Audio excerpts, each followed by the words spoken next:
Welcome everyone to another edition of Talking Ball. Myself, Colin, joined by Darth Vader next to me in his new hoodie. No, I'm just kidding. What does it say on it? What is it? Marvel? Yeah, Marvel. Yeah, I'm the Grim. It's the Grim Reaper after today's news. Perfect. There you go. And we're joined today by the one and only Chang from Spurs TV. What is up, buddy? Hello, everybody. Hi. First and foremost, I need to say a very big thank you to both Jose and to Colin for inviting me back after my debut last Friday, just before the home match against Everton. And although it's 10 past midnight here in Malaysia, I am so wired and so excited for our upcoming away fixture away against Brighton. Although we may have some team news that may be a tad bit unsavory, so we have to go through some 27, 28 hours before kickoff. But I'm so excited for the upcoming away fixture against Brighton, and I cannot wait to get into it with both you gentlemen. Couldn't have said it better myself, man. It's a pleasure to have you on, Chang. You're a wonderful dude. You're just, I don't know. I think you make the show a lot better. So thank you for being here. We really appreciate it. Before you go into the chat, Nita has just joined the chat. So Nita, this is just for you at the moment. You missed the predictions. We're halfway through. If you want to get your predictions in for the last five, thank you. The 5 games for tonight. Thank you very much. You have no idea how much this means to me. Thank you so much, Colin. Right, so Nita, to get the 5, of course, bro. If you want to get your 5 predictions in, Nita, then you can. A bit like Scott did. Scott, I've written yours down. But Nita, if you want to do the predictions for tonight's games and tomorrow night's games, there's 5 matches still left, and then that means that you can enter this week. Sorry, Colin, back to you. Oh, no, you're good. No worries. No worries at all. For one, I need to change a setting here, I think. There we go. Boom. And now we're all back. So yeah, there is some news going around Spurs at the moment. But real quick, before we get all the way into it, yeah, we've got the chat. Adrian Stroker is in the chat saying good afternoon, all. Scott says good morning, guys. He's got his predictions. I've plumbed your 5 in, Scott. I did this before the show started when I saw it come up. So you're in, Scott. Good man, Scott. Good man. Daniel E., this is going to be interesting. Yeah, it's not a great day, is it? Good luck trying to spin this into a positive. We're screwed, mate. Even when VDV does come back, him and Davies can only both play on the left side of the defense. We need someone to cover Romero. I think we all know who that might be. But and then Ash is in the house, a member of the Talk and Ball crew herself, just like Adrian Sroka. She is saying, hey guys, she's saying hey to everybody, and hey back to you, Ash. It is good to have you joining us. And Daniel E is not happy at all. And then David Clark's in the house. What's up, man? Yeah, all the way from Leicester. Hoping everybody's good to chat. We hope you are good in Leicester, my friend. Hope you're keeping everybody in Leicester in line. You know, keeping everybody on their toes. But yeah, thank you so much for joining us, man. It's really good to have the Spurs family in the house. So yeah. Jose, what did you think, real quick? I just wanted to jump in. What did you think about the Everton? What did you think about the Everton match? Hold on, I want to say hello to everyone. Let's catch them up first. Hold on. Are we too far? So you got Nita saying hello to all of us, and hello to everyone in the chat. Ash is saying, love that, Chan. Unsavoury is the best word for our injuries. Yeah. Chippy O'Neill, g'day, folks. Only one more sleeps till the game day. Hey, Chippy, I got to say something to Chippy, too. Yeah, go on. Give it to Chippy. Chippy, you are incredible. I saw that super chat that you put in, and I might go blushing. I don't even know what to say. It's the first super chat I've ever gotten. So, yeah, I don't even know what to say, Chippy. Thank you. You're a very kind person. Too kind, almost. But I appreciate you more than you know. Everybody, if you don't know, Chippy put in a big old super chat for Talking Ball. through United Spurs of America's channel yesterday, and yeah, we couldn't be more appreciative. Thank you so much, Chippy. Chippy also helped us get to 500. Chippy's a good bloke, good egg. That Chippy. Yeah, thank you very much, Chippy. We were alerted to this because that show, Jacob's show last night, was late for me. Not for Colin, but Colin was coming back from Christmas. But it was late for me. But I got sent a message, and then when I got sent the message, I then looked. Well, it got clipped and sent to me, and I looked at it, and yeah, you're very generous. Thank you very much, and thank you very much for thinking about us, because you have been sounding us out a lot on other channels. So thank you very much from all of us at Talking Ball. Big time, Chippy. And then Alexander Hilton is in the house saying steak as always. Maybe you should eat some veggies too, Hilton. Just maybe you should, not just the steak.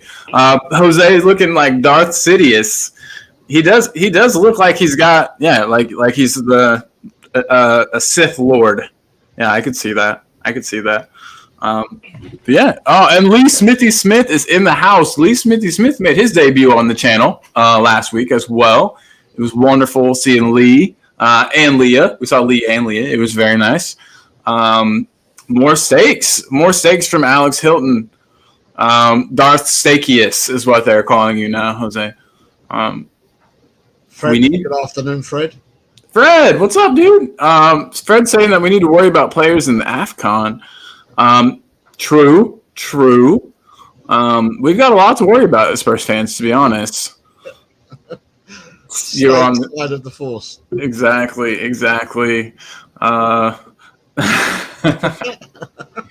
That's how I like my steaks. It's very well done. Everyone thinks I'm gross. You got it. Say no more, Chippy. And then Wayne Bonner is in the house. Wayne, I always say this, but Wayne, I think, was watching my very first show I ever did. So big up, Wayne. Always good to have you here. He says, hello, hope you're all well, having a great day, and had a great Christmas. Yeah, it was wonderful, man. I don't even want to go back to real life. I just want to stay in Christmas mode forever. But just before we get started, I'm just going to put the link up there now that we've caught up with the chat.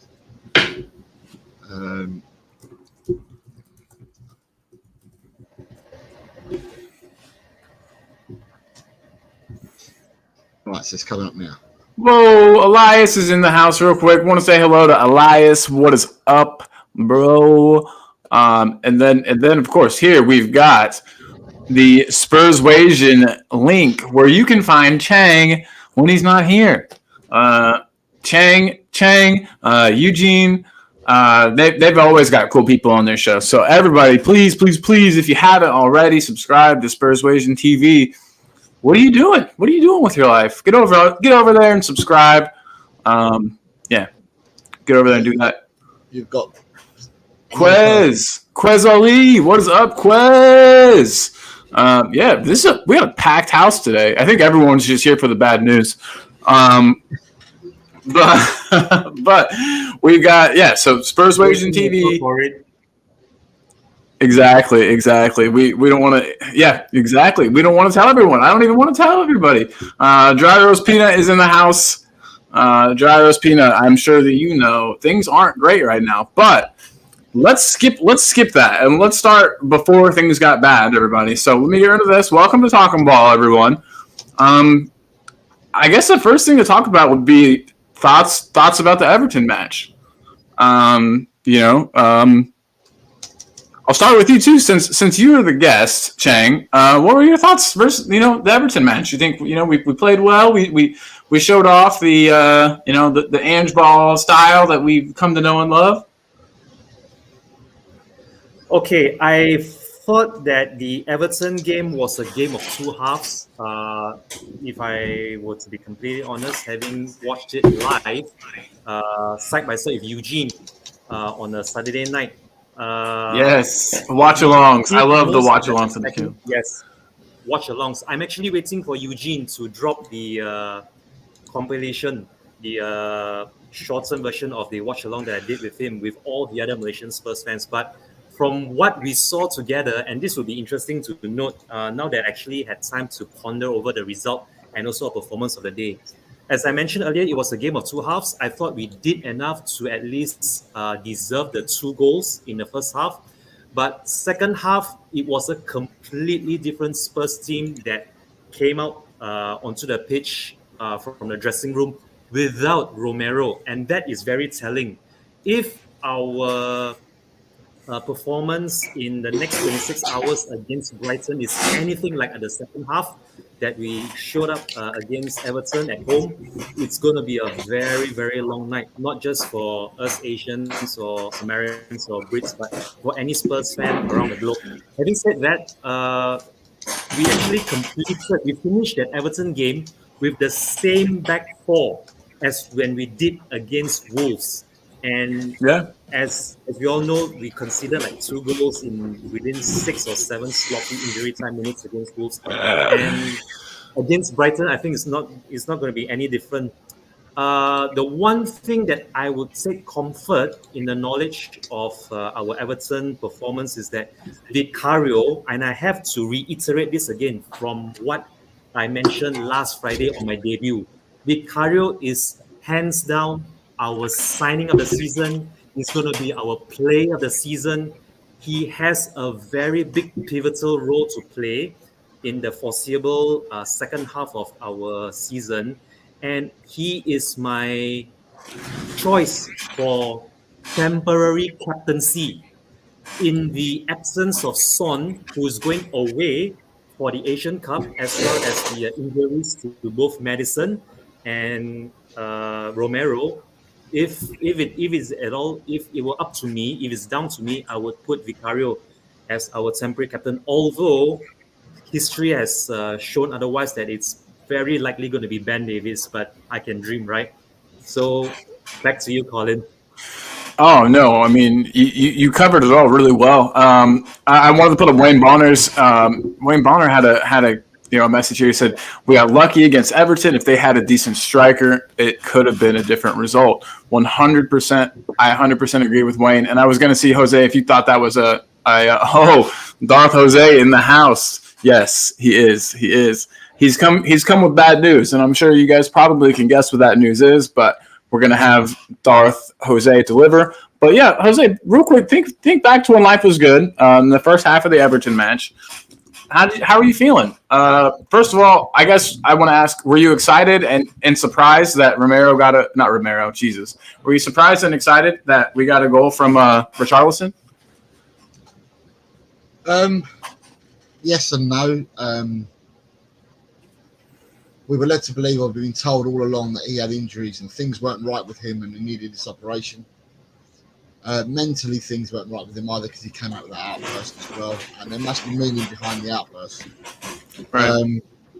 But then it was said that once he has this operation, it will cure whatever he had wrong with him last season, and it seems to be that he is playing injury free. He's playing much better. He hasn't got things on his mind. He can just concentrate on the game.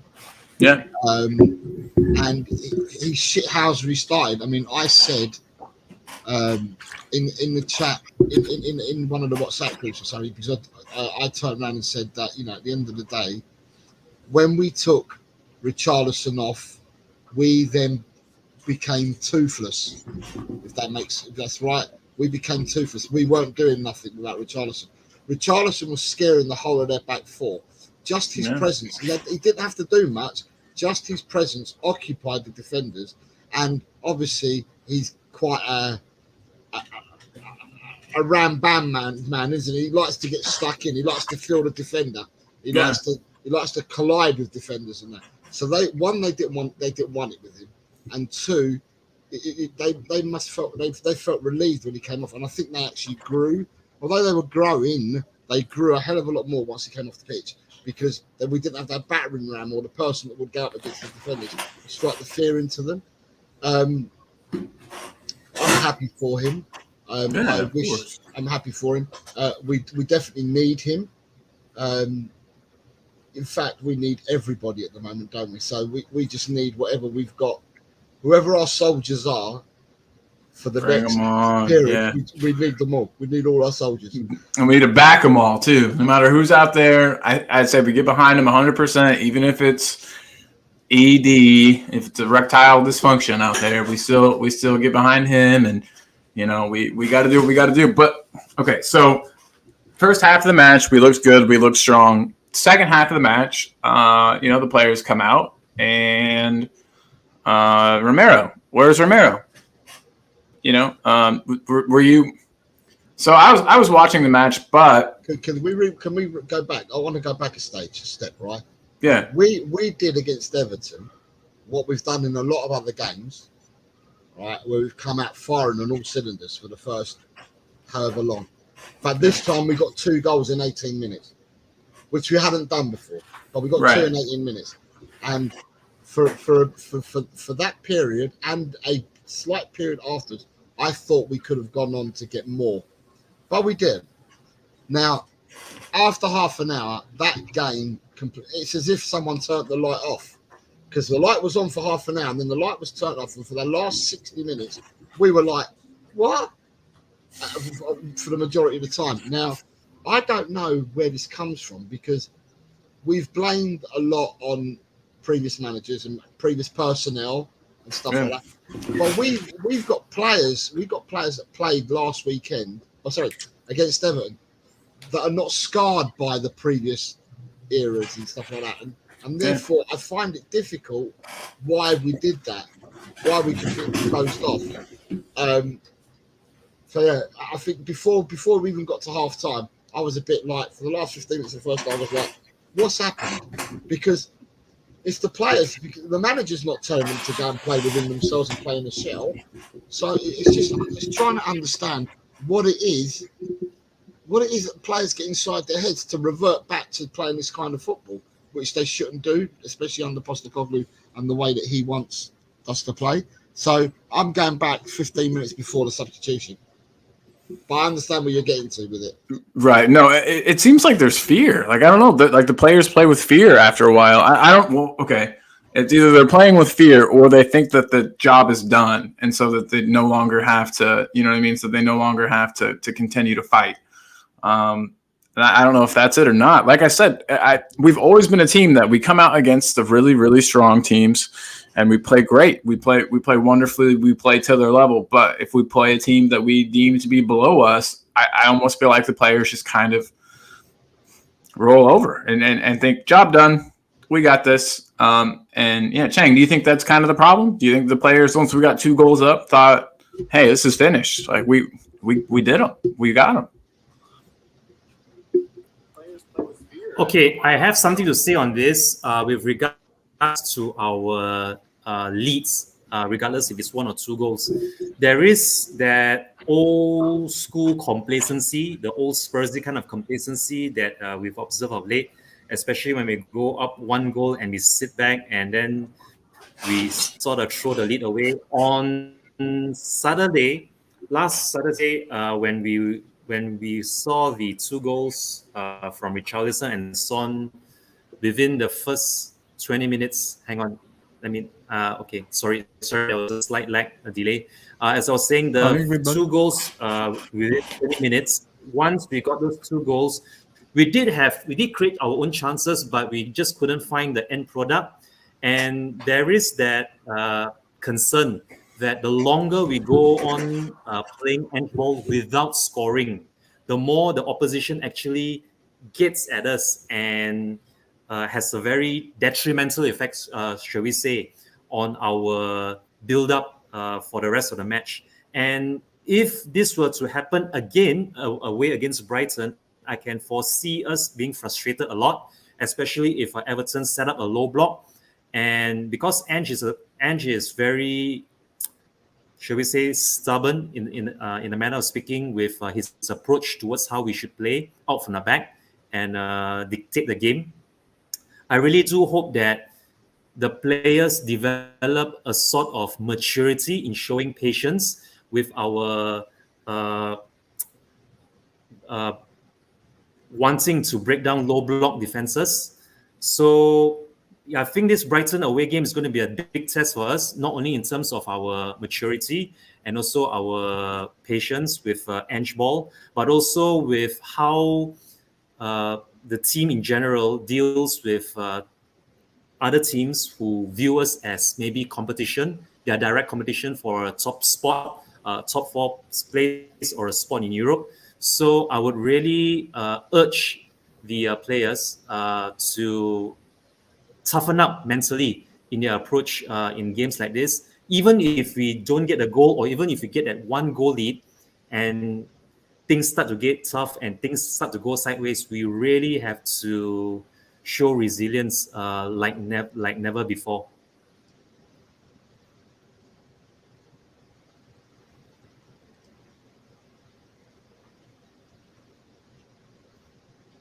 You're on mute, Colin. Sorry, but I was going to ask, Jose, do you have anything to add to that? No, not really. It's what I've said already. Stuff happened before the substitution. We went into shell mode, which we've done before, and I just can't understand why, because it's not they're not the instructions that Ange would give out to the team. Because Ange says he's bemused and befuddled by it as well. You'd like to think that once you've heard Ange say that once, then on the training pitch during that week, you'd think that Ange would address it and have it out with the team. Not in a bad way, but, ask the players, why did you regress and do this, and why did you do that? And this is not what I want. We'd rather you do X, Y, and Z. But this is not the first time. We did it against Wolves, and he said that he's not having it. It's not what we should be doing. And we did it against Everton again. So something, again, needs to be addressed on that training pitch. 100%. And like you said, I can't understand it. Whilst we have the squad we have at the moment, it needs to be addressed. Agreed. 100%. And I don't know what the answer is. I really don't know what the answer is, and hopefully the boss knows. Dragon, these nuts. What's up, Dragon? Big good day and Merry Christmas back to you, my friend. Hope everything is good in your hood. Hope you are staying well and healthy and happy. And hope everybody watching had a great Christmas. Hope everybody had a good time. Dry Roast Peanut makes a good point. We don't really have the bench to freshen things up. So when players do need to come off, it's like, who comes on? But yeah, Chippy is totally right here. Everyone needs to stay calm until Feb. Ange is working with blunt tools.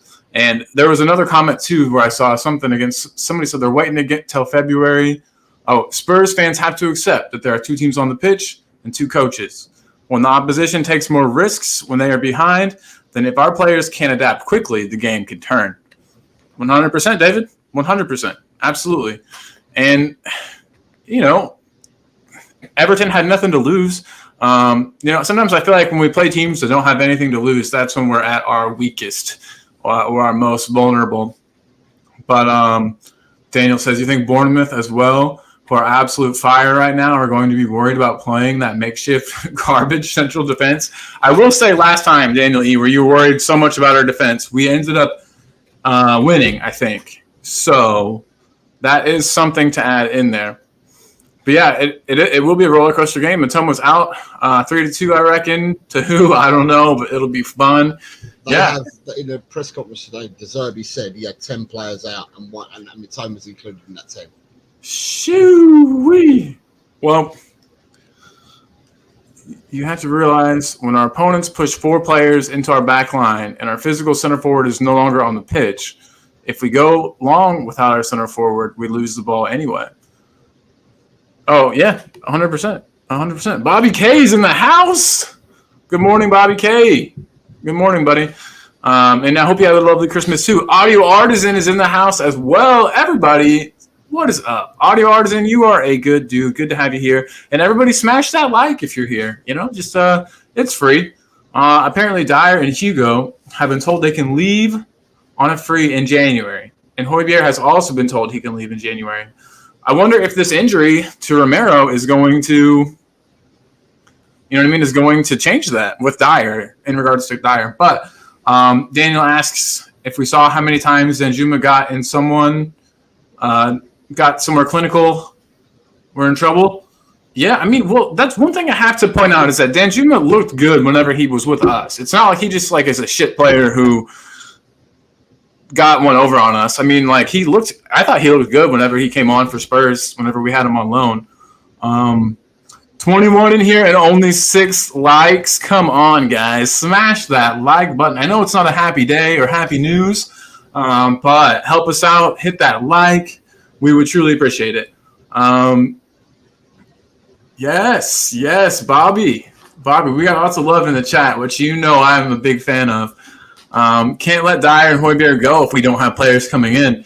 Yeah, and I don't know if you guys saw, but I saw a Fabrizio Romano post that was a quote from Ange saying that we wanted to bring in another center back in January. And I hope that happens, especially if we end up letting Dyer go. I was going to ask you guys, and I only put this up for a second. We can take it back down and get back to comments, of course. But I just want to put in here Romero's injury. How bad is it? And when will Van de Ven be back? I think Van de Ven's got a couple more weeks left to go on his recovery. From what I've read, have you guys heard anything about that? On who? Sorry, say again. Oh, sorry. Mickey Van de Ven. Do you know when he'll be back? It's quite funny because today in the press, have you not seen the press conference coming yet? No, sir. Okay. So it's quite a short press conference, but in the press conference, they actually told Ange that Mickey Van de Ven was at the darts, the World Championship darts, last week, and he said, "Yeah, I'll be back in 2 weeks. I'll be back training on the grass in 2 weeks," and so like that. Ange started laughing, and he said, "Where did you say he was at?" And they said, "At the World Darts." Well, Ange kind of smiled and put a spin on it and said his own thing. Now, whether Ange knew that he was there or not, I don't know, because it depends whether Ange watches Sky Sports. Because on Sky Sports, the darts is currently live. But it was quite a funny moment, to be honest, in the press conference today. He was like, "Wait, huh? I didn't tell him he could go to that." That sounds a lot like Danny Rose always used to be at the darts. I remember that Danny Rose always was a big fan. But yeah, so Van de Ven should be back soon. I'm just wondering if he'll be back before Romero is. So I think I've read 5 to 6 weeks. Yeah. Okay, so let's put it in the context, right? Yeah. Romero being announced today, 4 to 5 weeks. You're talking about the beginning of February. All right. So put it into context. So Romero's out to the beginning of February. Yeah. Mickey Van de Ven. I'm gonna stick my neck out now, and I'll say Mickey Van de Ven will be back for the league game against Man United. Okay. I'm going to stick my neck out and say that Sessegnon will be in the squad for the league game against Man United. I'll further put my neck out and say Solomon will be in the squad for the league game against Man United. They will take place. That game takes place on the 15th of January. I don't think any of the 3 I've just mentioned will be fit for the Burnley Cup game. But by the time the Burnley Cup game comes out, you're going to be without the 3 I've just named. Maddison will still be out. And you would have lost the 3 guys to the AFCON and Asian Cup as well. Jesus. And Romero's going to be injured for that game as well. So you guys reckon? I reckon we're going to see a lot of Eric Dyer because, like somebody said earlier in the comments here, I think it was our good old buddy, who actually was it? It was Daniel saying that all we're going to have is Davis and Van de Ven, who are both left-sided, center backs. Do you think that's going to matter all that much? I bet you the 2 play together. Van de Ven's got the speed to kind of cover for Davis's. And Davis isn't that slow, but Van de Ven's got the speed, I think, to kind of recover and to sweep up a bit. I'm going to ask a question of Chan, if I can. Yeah, of course. I'm going to ask the chat as well, right? Yeah. Are Dorrington and Phillips good enough or not good enough to start for Tottenham at the moment? For Ashley Phillips, yes. I would say Ashley Phillips is good enough to start, but that would depend on the opposition because there's no way you can start someone as inexperienced and maybe a bit fresh to the Premiership. If you are going up against, say, top 5, top 6 opposition, maybe against the mid-table teams or even those closer to the relegation zone, you could start him maybe for one half to see how he's doing. And if the going gets too tough for Ashley Phillips, you might take him off for maybe someone more experienced and mature like Dyer. For Alfie Dorrington, I think it may come too soon for him to start. Although if push comes to shove, if there is no other choice, then I don't see why Alfie Dorrington shouldn't be given his chance. But just before we go any further, I would just like to read out this quick tweet from this Italian publication called Gazzetta dello Sport. Now, according to this Italian publication, it is reported that Radu Draguzin is now close to a Spurs transfer. Spurs are willing to pay significantly more than Atalanta and Barcelona to ensure that they sign the Genoa centre-back. So this is from Gazzetta dello Sport. Of course, since this is not from Fabrizio Romano, I will just take this with a Gazzetta dello Sport is the main sports publication in Italy. Wow. It is the main sports publication, football sports publication in Italy. So maybe Ben's just said they're not great, to be honest. I'm not saying they're great or not. I'm just saying it's the main sports publication. So since that this is an Italian publication, and because Fabrizio Romano himself is based in Italy, if there is any truth to these rumors, I'm sure Fabrizio will be picking this up in little to no time at all. So it'll be very interesting to see what transpires in this purported Spurs move for Radu Draguzin from Genoa. Back to you, Colin and Jose.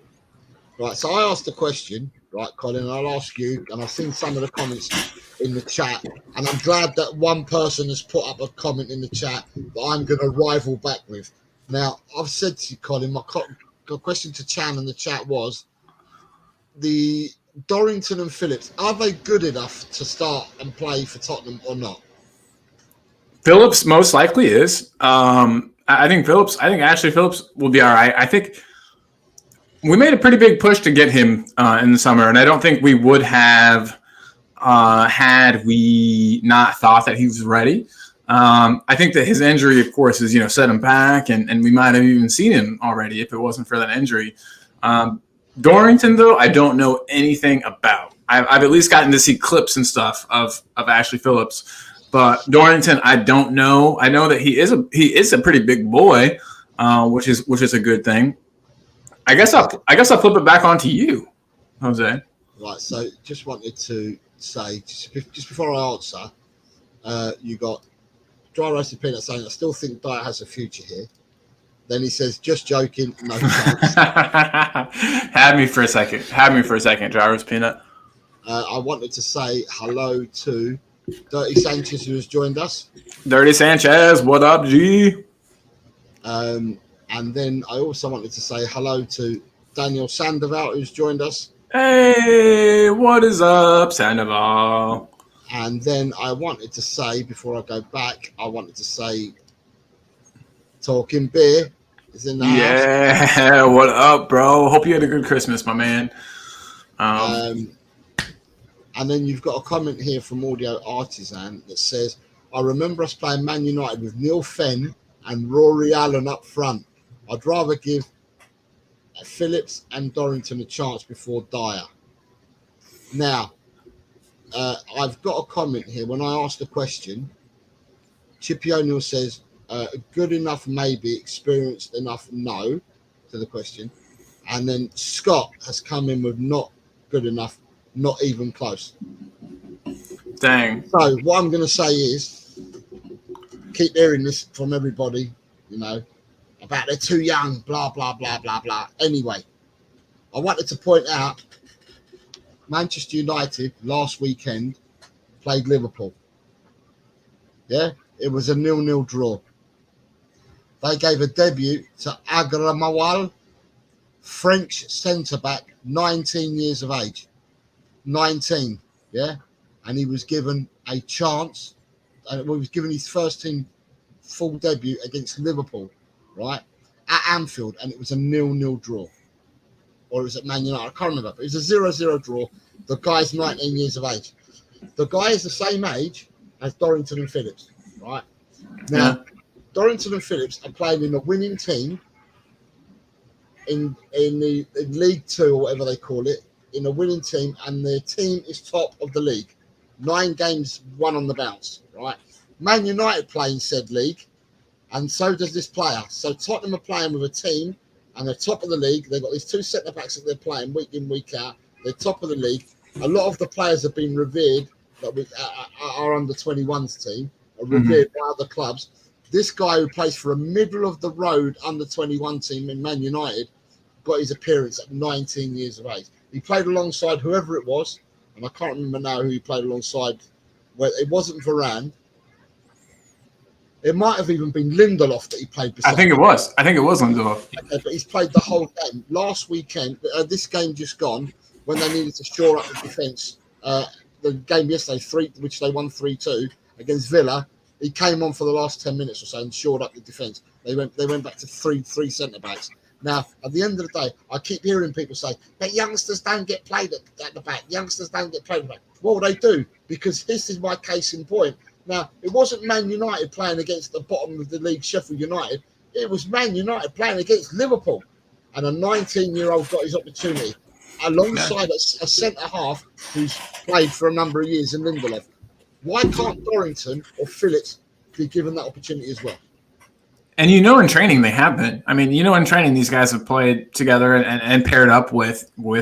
I'm sure they've had many different pairings of central defenders in training. And so I don't know. It's not like they're going to be foreign to each other. It's not like they're not going to have ever played with each other. I don't know. I don't think it'll be so bad. I really want to see Ashley Phillips. I mean, I was excited that we did that whole weird push thing for him in the summer where we were going to pay, and then they were like, no. And then we're like, okay, well, then we'll get him for cheaper later or whatever happened there. But I think, I think I'm excited by him. So just I actually have something to add. Go on, Chan. Yeah, sorry, Jose and Colin. I have something very quick to add to what both Colin and Jose said on their debuts. Or giving Dorrington and Ashley Phillips a chance. I can actually envision them realistically getting their debuts this season, provided they're actually playing beside someone like Romero in the lineup. Just think of Michael Dawson. Michael Dawson back in his Harry Redknapp days.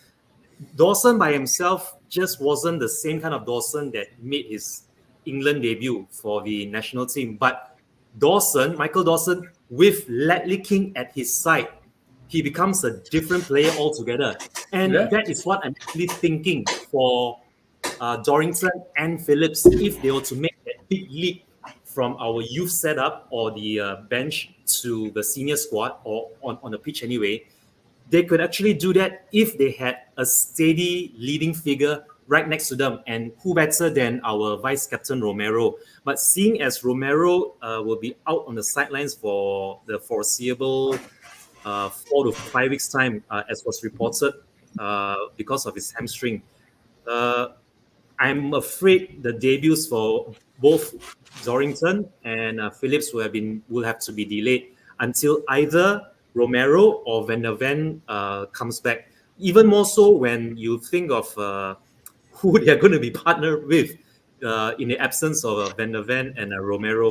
I really wouldn't want either of them to be partnered with someone like Dyer or Davies, where instead of taking the leap forward, it's almost like 1 step forward and 2 steps back in their development if they were to come up onto the pitch and get a culture shock seeing this sort of shabby defenders playing alongside them. But Chan, with Manchester United, Lindelof is like a 4th or 5th choice centre-back. And it was Lindelof that played with this youngster of 19 years of age. So it wasn't like he had one of the first choice, second choice, third choice. He's like a 4th or 5th choice. Because Lindelof, when fit, if Reguilon was fit or Malacia was fit, they would play Shaw before Lindelof at centre-back. So that shows you how far down the pecking order Lindelof is. Yet they brought this 19-year-old boy into play with Lindelof. And he's a 4th or 5th choice centre-back at Man United. So therefore, that argument makes no grain at all because of what Man United did. Now, the other thing that you've got here is Oh, no worries. I just stood up there for a second. You've got Top Spurs is here.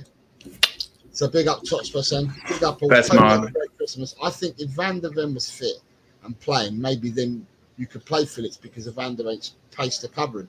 What I will also say, Adrian, who watches the under-21s, right, he says that from the games so far this season, out of Dorrington and Phillips, Dorrington has looked the better player in the under-21 games.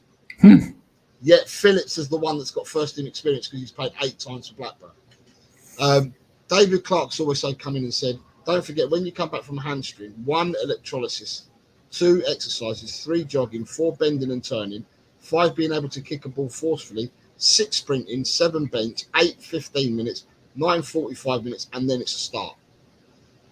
Yeah. Dragons Dean Nuts is saying that Ange will know when they're ready. I have no doubts about that. Oh, yeah. But if we're going to have to start thinking, look, I think if Phillips and Dorrington was good enough in Ange's eyes, I would have seen one of them bought on before Dyer against Everton. I don't think he thinks they're ready. Isn't Phillips injured still? No, Phillips is back from injury, but Phillips was out for 4 weeks with injury. But Phillips has been back for he's made the bench for the last 2 games. Yeah. Let me just see, just want to catch up with the chat and then we can carry on. So you've got I saw that one too, yeah. And let me tell you, even though they are top, the back line is wide open. If it weren't for shocking finishing and great goalkeeping, they would have conceded far more. Chang's flexing the pen. You know something serious is just about to be said. Yes. Dawson and Ledley was tops, Warrior and Silk. Scott M, not good enough for Blackburn, but good enough for Spurs. This is concerning. Players get better over time, Scott. They get older, they get better. So that was last year he was at Blackburn. It's this year he's at our team. He's been training with probably a better manager, better teammates. So, players improve. It happens. So Wayne Bonner's coming with Super Yam would be superb in helping Phillips and Dorrington during the match. Hell yeah, yes, absolutely. Top Spurs is right. Big up the chat. Hit the like button and sub to both channels. Yeah. There was actually 3 channels. David Clark says, Dyer and Davis are my mice. They don't open their gobs to communicate with their fellow defenders. So to put a youngster alongside them could be carnage. Dry Roasted is coming saying, I think the problem is we haven't been winning games comfortably enough to give them minutes. And Chippy said, I watch under 21s too. It's not very good venue to judge centre-backs. They're up against players that will never make the grade. And then Talking Beer is saying, so the chat... This is a good question. So y'all think Dyer and Davis are the best centre backs available? Yeah, that was going to be my question too. I was going to ask who you start versus Brighton. Is there centre back pairing Dyer and Davis, or do we go Davis and Royale? I mean, there's some options, but they're not great options. I think I would rather have an actual centre back than one of these makeshift centre backs we've been playing with, but. Again, yeah, I don't know. I don't know the answer. I don't know. But whilst we're discussing the answer, there you go for everyone. There's Chang. Please go and subscribe over to Chang. Spurs Wagering TV. It's all there. We'll leave it there for the time being so people can see that. Great channel. Great channel. So for me, Davis. I mean, it's all right. Okay, the way I look at it, right, is. Brighton have got all these injuries. Yeah? Yep. I'm a risk taker. And my risk would be either you play Davis with either Dorrington or Davis with Phillips. Or if I want to go for my absolute 100% risk, I would put in both Dorrington and Phillips. And lead them in together. Because the one thing they've got is they're pacey. I don't know. I think he will go with. I think he will go with Davis and Porro, right? But going with them two, I don't know whether both of them have 100% confidence in each other. Yeah. And then when our players go inverted, the two fullbacks going invert, it then leaves our 2 centre backs wide open, doesn't it? And you've also got who's going to play in the 6th role tomorrow? Are you playing Sarr as a 6 or are you playing Skip as a 6? Are you playing Sarr in the 8 role or Lo Celso in the 8 role? So you you're going with Skip 6, Sar 8, Kulu 10, or you're going with Sar 6, the Celso 8, Kulu 10. Please, God, I just don't want to see. I feel like if we're going to be having makeshift defenders in there, then we really don't want Skip. But that maybe I'm just being biased and rude towards Skip. I mean, he's a fine player, and as long as he's just in there to break up play and then kind of short pass to somebody who's more creative, that's fine, I guess. But I just don't. He always leaves something to be desired for me. I don't know. I like this comment. Look at that. You don't get to the top of the prediction league without taking risks, Jose. Right, we're going to show the results so far, and just before we do that, all I'm going to say is that my Tottenham score that I based it on was based purely on the fact that I thought Romero would be playing. So, but I can't change I can change my prediction if I wanted to, but I'm not going to bother. I'm going to leave it. But I based my score line on the fact that I thought Romero would have been playing. But anyway, I'll leave it there. So you've got now I'm starting Emerson before Dyer. I would never put one of the new guys in with Dyer. That's one thing I was going to add earlier. Is never, ever, ever, ever. I think that would be an awful experience for them. I think that they would be made to look really bad because Dyer doesn't do a whole lot of defending himself. So I don't think that would be a good partnership. Chippy's coming in with Dyer and Davis. Kill me. Dragon D's nuts is saying Royale and Davis. Yeah. Daniel says, I think they're all basic other than Romero and VDV. Audio Artisan says, if we're still in the League Cup, we might have seen Phillips and Dorrington already. Yes, 100%. David Clark, I'd rather play King Charles than Royale at right back or centre back. I wonder if he can play. We should ask. Do you want to read this one out? Because I thought I'd already said this. Talking Beers, he must have been reading your mind. But Talking Beers says, be brave, take a flyer, start Phillips and Dorrington, grow some cojones, y'all. And he's right. I said if I wanted to take the risk and take the risk that I would take, I'd start them both. Chippy's then coming with, if we cut our service to Evan Ferguson and have a centre defensive midfield on him, that might help. We forget Evan Ferguson's a great player. I mean, Daniel Lee says, I'm just here for the vibes now. I've checked out. I hope that's not the case, mate. Give it time. Sorry, Jose, I have something very quick to add before we continue on with the chats or with our topic of discussion. With regards to our predicted lineup or the players who everyone is guessing is going to start as centre back or in midfield, I have a sneaky feeling that the team that ended the game at home against Everton, we are going to see that same lineup of players that ended the game away at home against Everton to start away at Brighton. That is that's the vibe which I'm getting from Ange Postecoglou's presser during his interview. But that means you won't have no Richarlison and no Johnson starting. That is correct, and there is a good rhetoric to this. Don't get me wrong. Chan, before you carry on, Chan, what's the starting lineup going to be then? If you're saying that, tell me the lineup, and then carry on. The starting lineup would be the exact same 11 that who were they? Is what I'm asking. I can't remember who they were. Okay, so it's definitely Vicario. Vicario is going to be in goal, and then the back four would be Royale, Davis, Dyer, and also Porro. What about a doggy? Because a doggy's back. Okay, this is the thing. And this is a big if Postecoglou is going to go with Dyer and Davis at centre back, which I'm guessing he might, there might be no place for Udogie to start because he might bring him on only in the second half, so as that he has a fresh wing-back pairing in 48 hours time at home. I believe it's against, let me see now. Bournemouth. We got Bournemouth. We got Bournemouth on the 31st. Yes, Bournemouth. Sorry. We have the Cherries. On New Year's Eve. So 3 days? Oh, it's 3 days. Yeah. Okay, so I got that wrong. I thought it was 28 hours. No, we play on the 28th and then we play on the 31st. Okay, so it's 3 days. But assuming that Ange Postecoglou is going to try to look to freshen up our wing back. I can foresee Udogie maybe coming on only in the second half tomorrow against Brighton away. Assuming that is, we go with Dyer and Davis as our centre back pairing.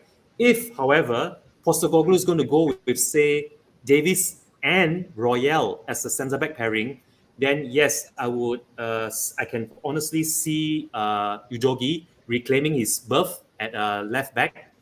As for our midfield, I would actually like to see Lo Celso given a chance to start in the number 8 role. Okay, or if he can be pushed up further, he can even be a number 10, for all I care. The thing is, Ange is going to look to prepare the squad to be without Son Heung-min for the foreseeable next few weeks, maybe a month or maybe even slightly more than a month, depending on how far South Korea get in the progress through the Asian Cup. The impetus here is for the forwards to work around having Lo Celso play behind them as the creator. There was something I wanted to add earlier on with regards to our performance at home against Everton. I did notice that when Lo Celso came on, he actually did a lot more than all our forwards and midfield combined in a short cameo. If you look at the highlights, the individual highlights in which he actually turned creator for Kulusevski and Brennan Johnson as they were bursting forward in the latter stages of the match against Everton. I would really like to see Lo Celso given the chance to do something against Brighton, and if that's not working, then maybe we won't see him start at home against Bournemouth. But the one thing that I really have to point out here is Lo Celso to start, and depending on our centre back, depending on the centre back pairing, whether it's Dyer Davis or Davis Romero, Udogie to reclaim his place, and possibly, assuming Richarlison starts up front, it will be Kulusevski on the right or on the left, and then Brennan Johnson on his opposite. That's what I'll go with. And what happens to Sonny then? Sorry, say again. And what about Sonny? You leaving Sonny out now? Okay, that's the thing. Okay, if Sonny, okay, this is also my concern. I'll tell you what. Have a think about it. We'll come back to your predicted lineup in a minute. Have a think about it. Okay, all right. Yeah, okay. We'll come back to that in a minute, right? Because I need to catch up with the chat as well. So yes. About it. So you've got. I'm going back up here. So you've got Daniel Lee. Yeah, mate. Everything will get better. Stay with us, because at the end of the season, what I will say to you, Dan, is that a lot of people, I'm not going to say I was one of them, but a lot of people were thinking that this year would be bumps and rides and we'd be lucky to finish the same position that we did last year. We're actually ahead of that, and we will be ahead of that come the end of the season. So, at the end of the day, we just got to back our engine, we've got to back the team through thick and thin. We've got the injuries, let's back into thick and thin. Although I will say it'll be interesting as well, Dan, what we do in the transfer window. So I'm looking towards the transfer window now as well. Will we get the help that we need from the board in the transfer window? I personally think yes. I know that wasn't a question, Jose, but I think that with all of this injury crisis that we're having, I do think that Daniel Levy will put his hands in his pockets and find some money for us. Fingers crossed, of course. So you've got Chippy saying Sarr all over Evan Ferguson to play. I presume he's talking about Sarr playing in the 6th role. Yep, that's what I was thinking too. But then Dragon D's Nuts comes in with Skip needs to play. The more he plays, the better he will get. He is a top player. Is he though? I mean, maybe I'm not watching him closely enough, and I also didn't watch hardly any of him at Norwich, so I don't know. You know what I mean? If you're basing anything off that. What's this emoji? Dyer? I don't know what the emoji barf. Is. It's a barfing. Like, bleh. Okay. Dyer barf, Davis barf, Royale barf. I'll probably play a young guy, even though they aren't close to ready. David Clark says, if you look at Sarr's brilliant pass for our opening goal against Everton, you can't waste Sarr at the number 6 role. Stick Headless Chicken and Skip there, or Højbjerg. Bobby K saying, start Angie centre back. I'm sure he would do better than Dyer and Davis together. Yeah, let's do it. I wouldn't mess with Big Ange, not for $100,000. I got clobber me. Talking Beer saying you can still have the old heads on the bench. to bring if the young guys don't cut it. Hell yeah. Chippy Unhappy saying controversial, Chang, your doggy must start. This is one. Look, Quez Ali, Dyer is multilingual solely to blame everyone else in 3 different languages. Jesus Christ. Too good. Too good. Too good. Too good. Danny Lee, if we don't start your doggy from the start, what are we doing seriously? Our defence is as it is. David Clark's starting lineup is Vicario, Porro, Dyer, Davis, Udogie, Højbjerg, Sarr, Kulu, Johnson, Richarlison, and Son. I think that could be a good. Yeah. Smithy saying Destiny will start. Yeah, Smithy. Talking beer, yeah, I agree, Chan. If age is a big issue from the couch coaches, then start Royale over Udogie. You are actually being serious about Udogie not starting. Our defence is trite as it is already. David Clark is saying Skip is sponsored by Bernard Matthews. I don't know what Bernard Matthews is. It's a food company, and they do poultry. A lot of turkeys. Headless chicken. Okay. A lot of turkeys and chickens and stuff like that. That's awesome. Love it. Talking beer. I'm too spicy for the chat this morning. I behave, I suppose. No, keep it spicy. Keep it spicy. And then he says, that's the first thing that Scott has ever said that I agree with. All are. Yeah. Then you've got David Clark saying the key to consistency is to make as few positional changes as possible, else the performances will fall away. I think Levy will spend 90 million in the window, a centre-back, a midfielder, and a striker. That is serious backing, David Clark. Yeah, it is. Chippy's coming with. I don't expect anything in January. No ready-made players available, and those who are will be outpriced from. So we've caught up with the chat. So going back to Chan, do you want to go with your predicted lineup now that you've worked out the 11 positions, or do you want one of us to go first? You're welcome to start first. I pretty much gave my predicted lineup earlier. You forgot Udogie, you forgot Son, so you got your 11. It's not that I forgot them.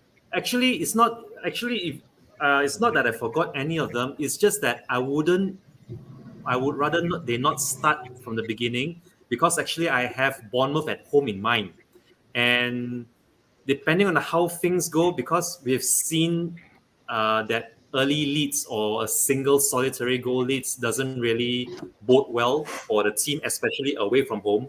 Even more so when you have a team like Brighton, who always more often than not, they turn up against Spurs when we visit them at the seaside. I mean, it's tough to predict what Big Ange is going to feel, but if you were to go for our strongest lineup theoretically on paper, then yes, Udogie and Son have to start. That is a no-brainer. But if you were to be conservative and think long run, rather than just throw all our eggs in the basket for the Brighton away game, one of Udogie and Son is going to have to sit out the first half and maybe become an impact sub in the second half if we are still level coming into the second half of that game. That's just my take on it. Oh, by the way, to Brian Daigle, Ben Kaufman, Jacob, Mia, who else? Jimbo, Kate, Queen Ellie, if you're watching, thank you so very much for your messages on your channels. It's very, very, very heartwarming to see your acknowledgements. Thank you very much. Boom, boom, boom. Very well said, my man. And I can agree with you a bit on the whole. Hey, look, Spurs Live's here. What's up, Spurs Live? What's up, Josh? Josh. So David Clark saying that Ange will pick Royale and Davis at center back, but we'll soon have to change it. Yeah, I honestly think with Brighton we could get by. I honestly think we could get by with those two against Brighton, but especially with Matoma injured. See, for me, Udogie has had a rest because he was suspended. So Udogie can do 2 games in 3 days quite comfortably because he's been suspended. So he's not played. He's got no minutes in his legs. So I think that he's primed to play both games. The other part of me is who comes first, club or country? And I don't care what the player thinks, club comes first. And you're paid by the club. So therefore, if the club needs you to play, then you play. End of story. So for me, a Doggy and Son both start all day long tomorrow and will start all day long if fit against Bournemouth. But if I was going for a predicted lineup, I'm going to half predict what I think the lineup will be, and I'm going to half predict what I'd want it to be. Right, so I'm going to go Vicario in goal. I think the back four will be a Doggy. I'm going left to right, so it'd be a Doggy, Davis, Romero, Porro. In midfield, Romero has a hamstring, no? Romero has a hamstring. Sorry, Royale. Emerson, Royale. Got you. I got you. So I think that'll be the defence. But it'll go that the Ange will go with, and the goalkeeper. The midfield that I would go with. So I'm switching it up. The midfield that I would go with is Sarr, Lo Celso, Kulu, and then the forward three are Son, Richie, and Brennan. That's what I would go. I think the defence and the front three is what Ange will go for. The midfield is what I would go for because I'm thinking that Ange will go for Skip rather than the Celso. I honestly wouldn't be surprised to see Højbjerg in there. To be 100% honest, Højbjerg's got to be bandaged up, mate. By all accounts, every aggregator that you can see and every person is linking him with a move away to Juventus at the moment. Yeah, that's true. We don't want to risk that and then not get our money to spend in the transfer window. I get it. If you want money to buy players, like who was it? David Clark says we're spending 90 million. Yep. Well, in order to get 90 million, you need to sell some players. Yeah. Sorry, Jose. I just had something very quick to add with your predicted lineup. In your predicted lineup, your forward line would be Son, Richarlison, and Brennan Johnson, right? Yes. Why? Is there any particular reason why you dropped Kulusevski? Kulusevski is my number 10. I said, your number 10. Okay, I see. Yeah, in my midfield. I said in my midfield, right? So what I said is Angie's front three would be the three that I said. Angie's back five would be who I said. But my preferred three in midfield would be Sarr, Lo Celso, Kulu. Okay, but I believe that's my preferred midfield. Right? Yeah. But I believe that Postecoglou may go with Skip, Sarr, Kulu. I think you might be right. Makes sense as well. Yeah. Okay, thank you for clarifying that. So people need to be sold if we want to bring players in, and they said this all along. And you've got to have people to. If you're going to let players go, you're going to have people to come in. So there's all this chat about Dyer and Lloris will be let go on a free in January if they don't move on. Well, then they're creating two spaces by doing that. But then you need to fill them spaces because otherwise our squad would be even thinner. Paper thin, yeah. Than what it was. So, you know. Well, one good thing is, I mean, if we get those guys out of here, that's a big, huge chunk of wages available. So that'll be nice. I have no idea what the Italian defender, the guy who plays for. Sorry, Chang. Who does he play for? The chap we're after. Genoa. Yeah, I'm not sure. I just think that. I think he could be coming. I really do believe that. And everyone says that there's no ready-made players available, but he seems like he could do it. And I think the defense is a position where you can kind of just get thrown in. I mean, not exactly. Obviously, you need to have a partnership with your other defender, but it's not the same as learning on an entire system. I mean, defending is defending to a certain extent. I don't know. Do you guys think if we could buy a new defender in January, we'll see much of them this year, or do you think they'll take 6 months to blood in?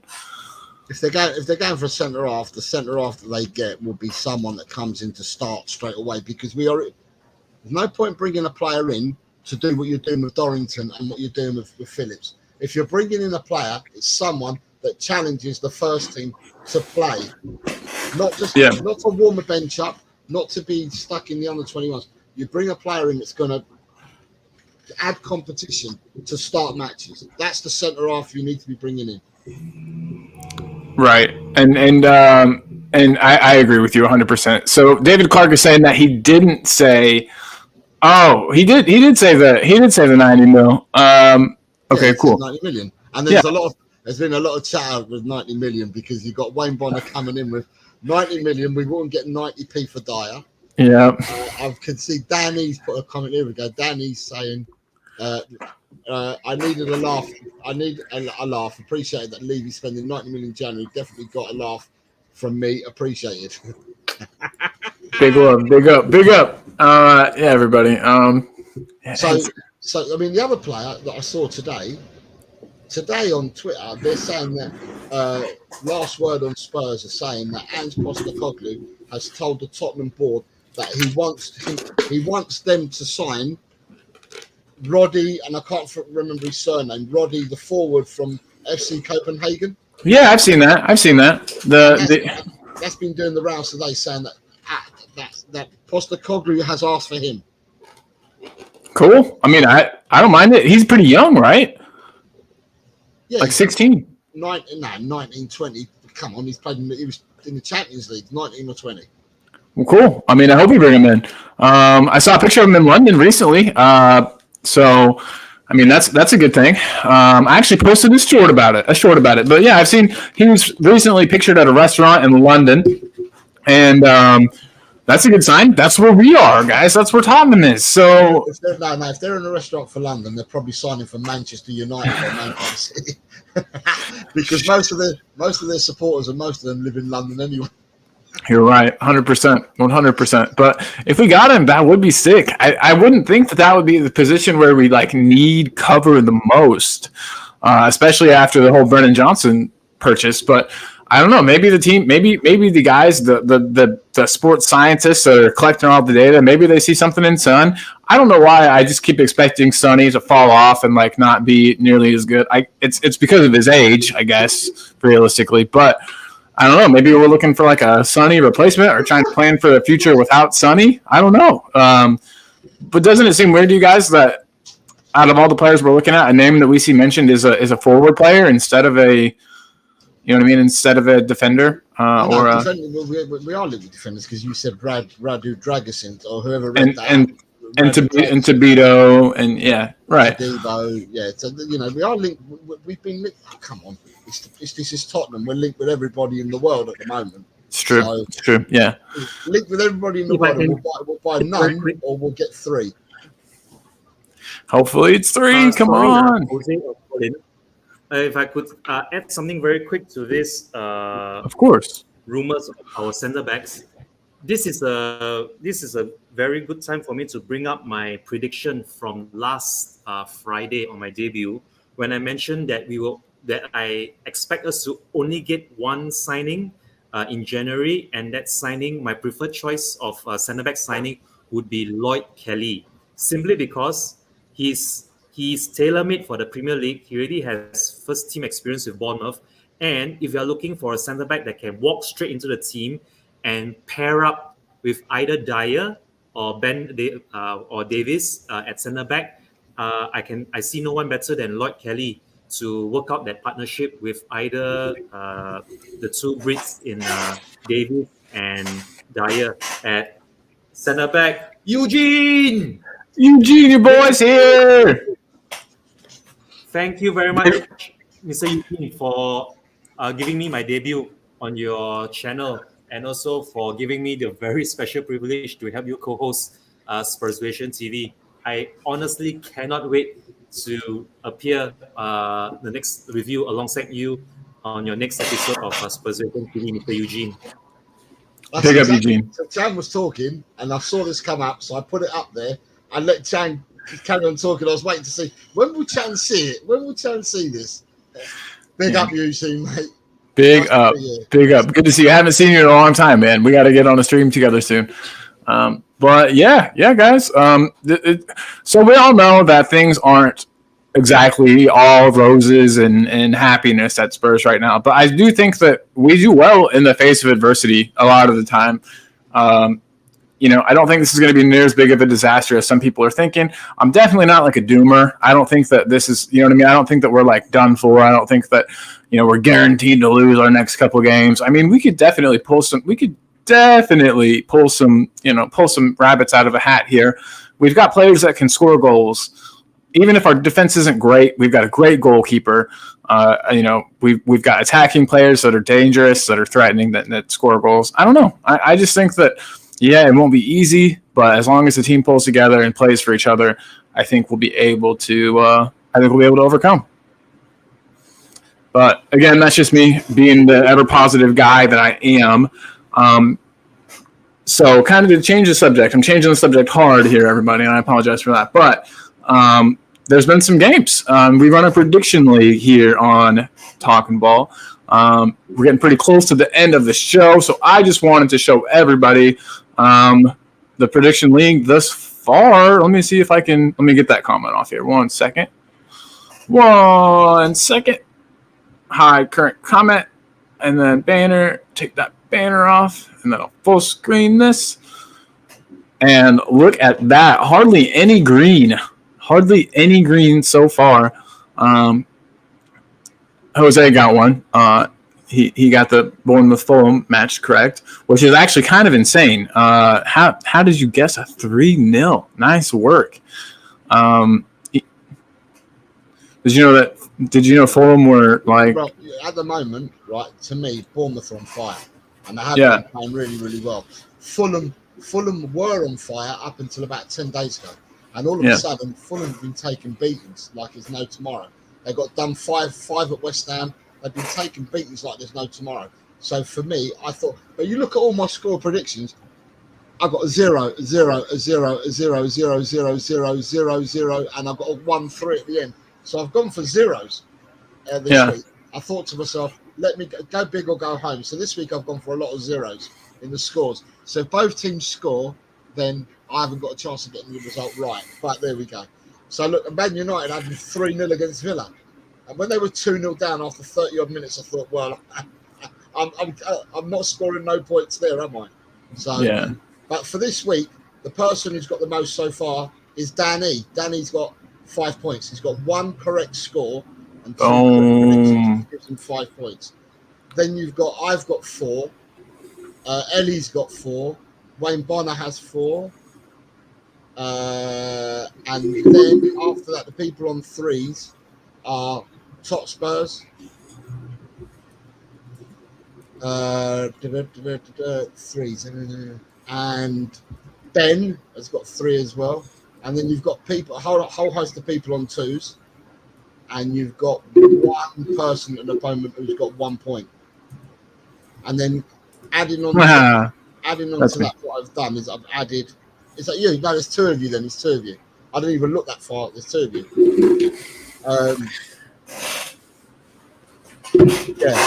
Yeah. It's looking good, guys. There's a lot of room. There's actually 3 of you. 3 of you have got a point.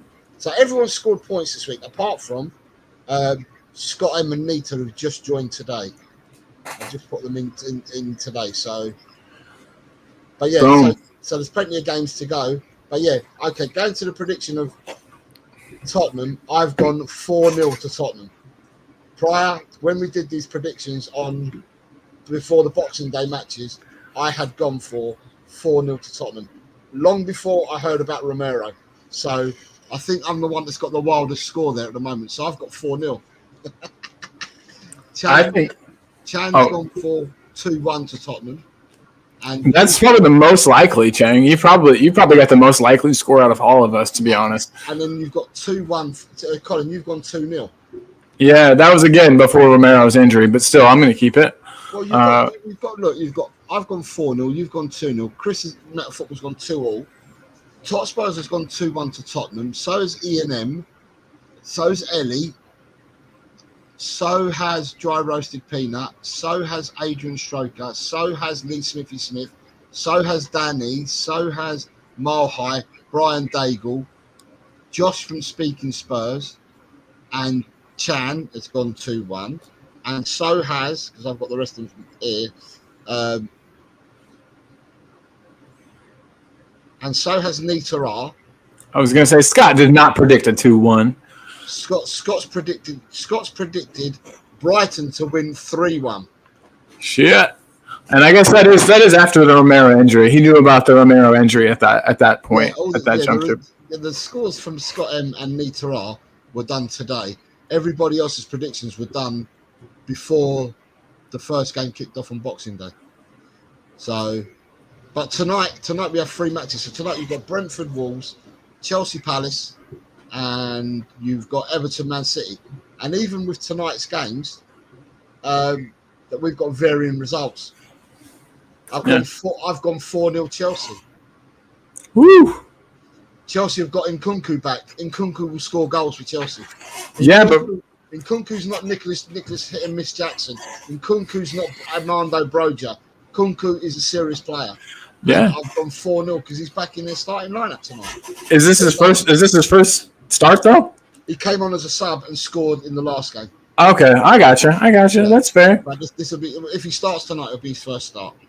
So yeah, at the end of the day, fixtures we've gone for here. I've gone for a clean sheet for Brentford, 2-0 victory. Wayne Bonner's gone 1-0, and I think we might be the only ones. Yeah, we're the only 2 people that have gone for a clean sheet. Other than that, everybody else says that both teams will score tonight. Yeah, and I think they will.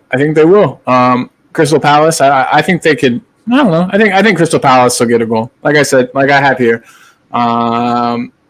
Yeah, Chelsea will win 2-1. Palace will score though, probably late on. But yeah, so I just want to. When I did my prediction for this game, it's before I knew that Cole Palmer and Raheem Sterling have now both suspended. Oh my gosh! Yeah. So it means I'll have to play Mudryk, who's a speed merchant, Yeah. Nkunku, and Nicholas Jackson. Them 3 have got serious pace to burn. They might be headless chickens, they might be clueless, but they've got pace to burn anyway. So Boom. And while we're on that, I just wanted to throw up again the link to Spurswasion TV. There is the link, everybody, right below my pretty face. But yeah, and then I'm not sure if I've ever seen this name in the chat before. Orisham. Yeah, Orisham, what's up, dude? Great support of a lot of channels. Goes on. I've seen him in the chat on a lot of channels. Well, appreciate having you here, man. No hope if Richie can step up for us, to be honest. No hope for Orisham. Dang. I've got some hope. I mean, what is it? 4 goals in the last 3 games, something like that. Like that's not bad at all. If he can keep those numbers up, why not? For those of you that play along with the predictions, or anybody that would like to start fresh on the predictions, you can either get your 5 results in starting from tonight, and you can start tonight, or on Friday's show we will be doing week 20. Yeah. It'll be week 20 for the weekend's games, which is there's 6 games on Saturday, there's 2 on Sunday, 1 on Monday, 1 on Tuesday. So the next predictions will be then. Yeah. Yep. Correctamundo. Real quick, I just wanted to congratulate Chippy on his 500 quid win. That explains it all. You're the man, Chippy. Still you're the man. Chippy, you won 500. What did you do? Get a correct prediction, or did you do a bet builder, or what? What is it you did, mate? He said 500 just on the Bournemouth game, so it had to have been like, a bet builder. Was it a bet builder you did, or something like that? Had to have been, I bet. But yeah, and then Chip. Oh, sorry. Yeah, go on. So you've got Daniel E saying, "Oi, how many games did we win when Romero was suspended? It's not good. I can't remember. I've not gone back and had a look." No, you've got Sean. Hey, Sean, what's up, dude? Sean came and we had Christmas together. Sean did Christmas with my family. It was wonderful. Sean, big up, dude. Great supporter of the channel and just a great friend. So everybody, big up, Sean. He is awesome. Chippy, I've just seen your comment. I'm going to come to your comment. I've just seen it. But what was the bet builder is what I'm asking. I knew it would have to be a bet builder, but what was it? Chippy is, my nephew, bless him, told me he's Chelsea first, but his second team is Tottenham. I couldn't bring myself to tell him how wrong that is. That's awesome. That's awesome, Chippy. Yeah, he'll learn one day. And Eugene is coming saying thanks for the shout out. That's no worries whatsoever. Of course. We've plugged it throughout the show, and we will continue to do so. And then you have, sorry, you can't be my queen. Ellie is my queen. Oh, dang it. Because he's called Ash Princess Ash. Oh, okay. I got you now. Now, I was like, am I the queen? Do I get to be his queen? But no. Crystal Palace to win with Mateta 1+ shots on target. Palace over 2.5 corners. I'm sticking a $5 on that at 9-1. Nice, man. Yeah, do it. Daniel is saying that when we were without Romero, the 3 games that we were without Romero, we lost all 3 games. Is what he's saying. Yikes. So yeah, yikes. We would have lost with Wolves. Then we lost against Chelsea. Yeah. If I'm right, I think it was that way around, wasn't it? I think we lost the Wolves first before we lost to Chelsea. Lost the players. Oh no, because we didn't have them players playing at Wolves, did we? Right. So Chelsea, then Wolves. Then it would have been West Ham. Yeah. And Villa. And then we drew Man City, didn't we? 3-0. Yep. You've got David Clark saying, my son knows the Leicester City fan who won over 200 grand on his bet when Leicester City won the Premier League title. Woo! Jesus. Sorry, Danny's correcting me. We lost 2 and we drew 1. So the one that we drew was Man City, and then that means the 2 losses had to be Villa and West Ham then. Yep. But hey, it could. I don't know. It could be worse. Everybody. I think real quick. Do you guys think that when Van de Ven comes back, we'll be in a lot better shape, or do you think that Van de Ven is just only good if he's playing next to Romero? We haven't really seen Van de Ven. We've seen him in that cup game, that horrible cup game where we lost to Fulham, playing without Romero next to him. But we haven't seen much Van de Ven without Romero. So I'm just wondering how you guys think he'll get on without having his buddy Romero organizing and everything next to him. Jose? I'm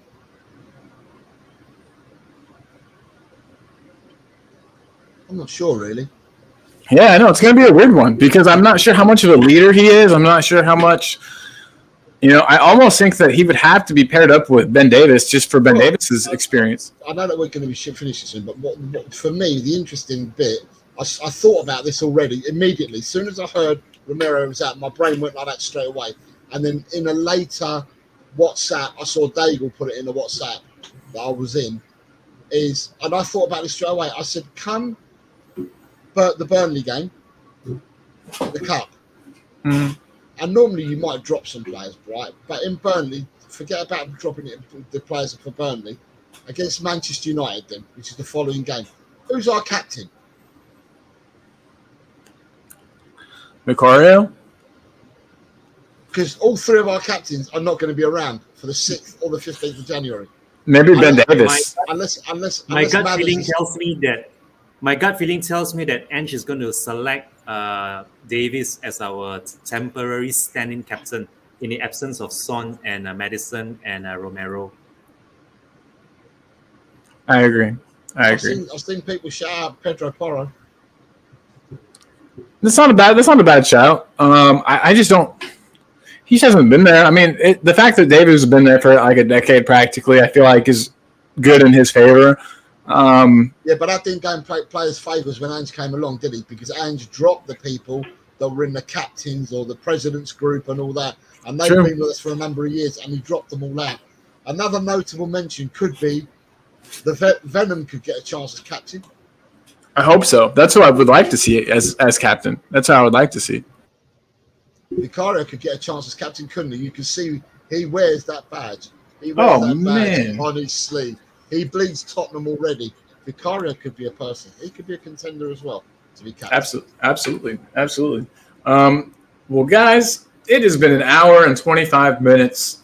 I have to get ready for work soon. Probably start wrapping this up. I know we didn't get much accomplished today, but we got to talk. We got some therapy, and we're thinking a bit about the future.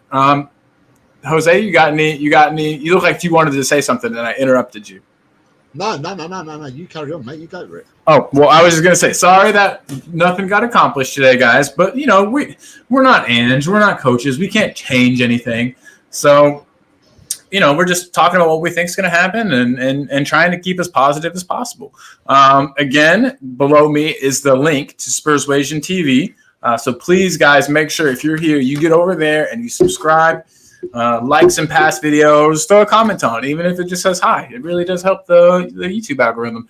And then I also wanted to say that we're dual streaming this stream currently right now on Talking Ball and El Tel Cockerel. We've got the link for El Tel Cockerel. I just saw it. Hold on. So let me get that up. So just before you get that, can I say whose news is here? Oh, who's news? Our chief scout is our chief scout. But so who's news? What I was going to say to you, mate, is you've just joined us. You've missed the predictions for Boxing Day games yesterday.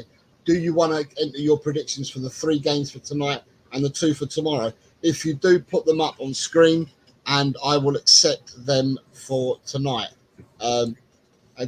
Just for you, who's news? It's Brentford Wolves, Chelsea Palace, Everton Man City, Brighton Tottenham, Arsenal West Ham. And if anyone else wants to join in, you're welcome to do so. You can start tonight if you want. Yeah. Yep. And you've got Geordie here as well. Look. Whoa. Where's the lads? Yes. And I did see, too, that Donna Cullen was in the house earlier. I don't know if we said hi to Donna, but hi, Donna Cullen, if you're still watching. But, yeah, we've got tons of people in here. I actually thought Donna had left to go to another room. Yeah, maybe. Yeah. So she was here.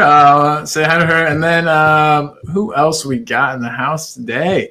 I think we said hi to everybody. We do, of course. If you've been watching this channel for a while, you know that we have some new channel members, and one of our channel members is Ash P, the wonderful Ash. And she, as is becoming tradition, will be doing a after show the day after. Right? Is that going to be Jose? Is that correct? Same time as normal? Yes, it'll be Friday. We're playing tomorrow night, so it'll be Friday, and it'll be the times. Yeah, the times are already set. 1 p.m. UK time, 7 a.m. my time. Yep. And sweet. Half past 6 Indian time. Half past 6 in the evening Indian. 7 in the morning Central Time in North America, and 1 p.m. GMT. Yep. So her show, and this week she has a guest, and I cannot remember the name of it. Right, Ash is there. Ash, sorry, I can't remember. I can only remember the second part of it. What's your guest called? Let's see who can win. Me or Ash. Well, I'm not going to win because I've got my phone nowhere near me. I've got it in my hand. Hold on. Ooh, my mic is really hot. Dang, I did not know that. Maybe it's because I'm way too close to it. Sorry about that. Thank you. I appreciate you talking beer for letting me know about that. Onside Banjara. There we go. We'll be co-hosting with Onside Banjara on Friday. So the banner will be going up. Oh, sorry, the thumbnail. The thumbnail will be going up shortly, just after this show finishes, so we can start putting it out there to the people for the wider audience for that show on Friday. So yeah, we're very much looking forward to that. But before Friday comes, we'll be doing our show tomorrow, same time, 4 p.m. GMT, and then on Friday, even though Ash has a show at 1 p.m., we will still be doing our show again at 4 p.m. on Friday for the predictions. So we'll be on twice on Friday. Yeah, you're getting your fill of talking ball, everybody. This is gonna be, it's gonna be a good week. I honestly have a really good feeling about the match. She said that Banjara means traveler, so he's the onside traveler. There we go. I love it. I think he's gonna be in a bad mood after we tear Brighton's feathers off tomorrow, but. Yeah, and it's going to be good. Who's News has got their scores in, by the way. I'm sure you see those. Sorry, I'll just put them in now. Sorry, I didn't see that. Oh, no, you're good. You're good. So we're getting those put in now. Who's News? And, yeah, everybody, just want to say, again, thank you for joining us. Sorry about my microphone problems. I just saw the message where someone told me that it sounded really bad. Sorry about that, everyone. But thank you, and thanks for sticking around, even though the mic sounded bad. Guys, Talking Beer's got some stats for us. He says right now we concede 1 1/3 goals per game. Without Romero and Van de Ven, it'll be slightly worse. We just need to score more. Exactly. If we can put away our chances, if we can finish our breakfast, lunch, dinner, pudding, like Jose always says, then we can win. We can win this match. That's what I need to happen tomorrow. Breakfast, lunch, dinner, and pudding. That's 4. And I've gone 4-0, and that's what I need tomorrow. And you need Vicario to have a blinder too. Then Vicario has to play out of his skin. So I'd rather Vicario not be tested, to be honest. Yeah, me too. But I have a bad feeling that he will be a bit. But that's fine. He's a good keeper. He'll do all right. But yeah, it's interesting. Whose news knows the injuries, and whose news has gone for Brighton 1, Tottenham 3. All right. Well, whose news? We appreciate. I like your optimism, dog. And everybody who's joined in today, I just want to say thank you to everyone. Togbeer says the mic isn't a big deal. I've just been an audio engineer for 20 plus years. I notice things like that. That's awesome, man. I don't know. We need to talk sometime. I think I told you I used to work in radio and TV broadcasting. So I know we probably know some similar things. We should talk about that sometime, buddy. But yeah, so yeah, I don't really know if I have anything else to say. Anyone have anything to close out with? Yeah, if you've enjoyed the stream, guys, before we leave, Chan's going to get the final word, but if you've enjoyed the stream, do us a favour and hit the like button. But only if you've enjoyed it. If you haven't enjoyed it, then don't bother doing it. Just leave us a comment telling us to go do one or something. That'd be funny. Yeah. I have something very quick. We welcome comments as well. So we welcome comments, and we'll try and read out as many as we possibly can. When you're talking to each other, we need to skip them because otherwise we won't talk. We'll just be reading the comments all day long. Before we do sign out, I have something very quick to ask the viewers or even anyone who watches this on playback before our away game at Brighton. Assuming that Richarlison does play tomorrow away at Brighton, regardless whether he's starting or coming off the bench in the game against Brighton, if he does play, my question to both of you, Jose and also Colin, as well as to our viewers here, who can just type in your answers. This is a simple yes or no question, okay, to Jose and Colin and all our viewers. If Richarlison were to play at some capacity tomorrow away against Brighton, is he going to score his 5th goal in 4 matches? Yes or no? That's it. Thank you very much, guys. Yes, he is. Absolutely. No. He will get his 5th and 6th goal tomorrow. You faked me out for a second there. I was like, dang, Jose. Scott says no. Richie Bryce. But I wouldn't have expected anything less. Hey, Who's News says Richarlison double as well. There we go. See, you and Who's News, you guys are on the same wavelength. I'm not sure that's not you on another account, Jose. You might have 2 accounts. I haven't got time to run my life like that, I'm afraid. Yeah, me neither. But guys, and so one thing, Scott, I hope that we prove you wrong tomorrow, not because I want you to be wrong, but because I want you to be happy. So I hope that Richarlison scores tomorrow to make you happy, Scott. I hope that we win. And guys, if you could and would, please head on over to Jose's channel. Give it a like, comment, and subscribe. It is right down there. It is El Tel Cockerel is the name of the channel. Without this fella, Talking Ball would be nothing. So give him some support, everyone. He is a good man, and he helps me more than you guys know. So I think that's pretty much it. And then we also want to say just again, thank you to Chang. We appreciate you, bro. You make the show easy. It's easy to do. Thank you for even having me back. Thank you so very much for having me back. It's been awesome. I wasn't kidding when I said you're always invited. Anytime you want to come on, just let us know, man. And there's the link.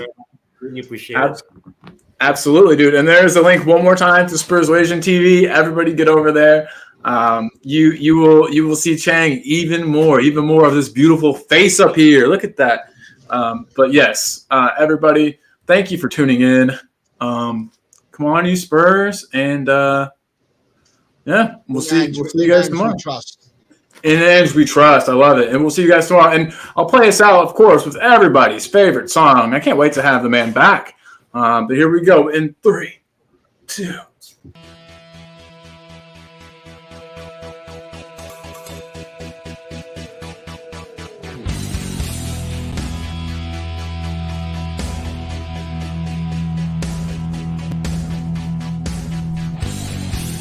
My team has got James Madison. James Madison is what we need. Whoa, thank God we got James Madison. This kid plays ball like you would never believe. Whoa.